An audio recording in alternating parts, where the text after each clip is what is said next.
বিশ্বাস, কাউকে বিশ্বাস করবে কি করবে না, এটা সম্পূর্ণ তোমার নিজস্ব বিচার বিবেচনার বিষয়।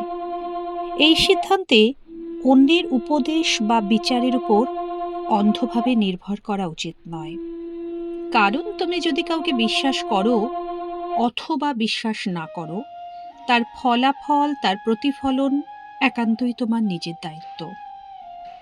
এই বিষয়ে কাউকে দায়ী করা যায় না। বিশ্বাস করলে সম্পূর্ণ করো, আর না করলে একেবারেই করো না। কারণ একটু বিশ্বাস বা অর্ধেক বিশ্বাস বলে কিছু হয় না।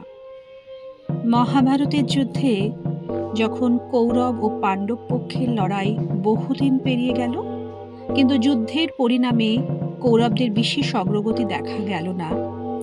তাদের প্রতিভা ও শক্তি থাকা সত্ত্বেও পরিস্থিতি যেন ধীরে ধীরে হাতছাড়া হয়ে যাচ্ছে। পাণ্ডবপক্ষের পাল্লা ক্রমেই ভারী হয়ে উঠছে। হঠাৎই দুর্যোধনের ধৈর্যচ্যুতি ঘটল।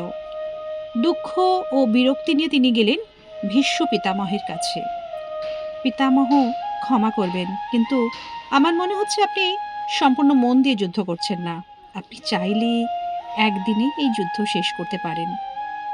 ভীষ্ম পিতামহ একটু আহত হলেন, কিন্তু দুর্যোধনের সঙ্গে বাক্য বিতণ্ডায় না গিয়ে তিনি নীরবে কর্নিশ থেকে 5টি তীর বের করলেন। মন্ত্রোচ্চারণ করে বললেন, যাও, নিশ্চিন্তে রাত কাটাও। আগামীকাল সকালে এই 5টি তীরেই 5 পাণ্ডবকে নিধন করব। কিন্তু দুর্যোধন পুরোপুরি বিশ্বাস করতে পারলেন না। মনের ভেতর সন্দেহ জাগল, যদি কাল পিতামহের মনে পিতৃমোহ জেগে ওঠে, যদি তিনি এই তীর ব্যবহারই না করেন। এই আশঙ্কা থেকে তিনি ভীষ্ম পিতামহের কাছ থেকে সেই 5টি তীর নিজের কাছে চেয়ে নিলেন। পিতামহ, এই তীরগুলো আপনি আমাকে দিন, আমি অত্যন্ত যত্নে এগুলো রক্ষা করব এবং কাল সকালে আপনাকেই ফিরিয়ে দেব।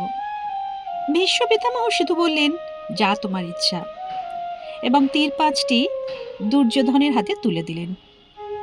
যুদ্ধের পরিণাম তো আমরা সকলেই জানি, কিন্তু প্রশ্ন থেকে যায়, সেই 5টি তীরের শেষ পরিণতি কি হয়েছিল? যদি জানতে চান, পরবর্তী পর্বে সেই কাহিনী বলা যেতে পারে। সকলে ভালো থাকবেন। অবশ্যই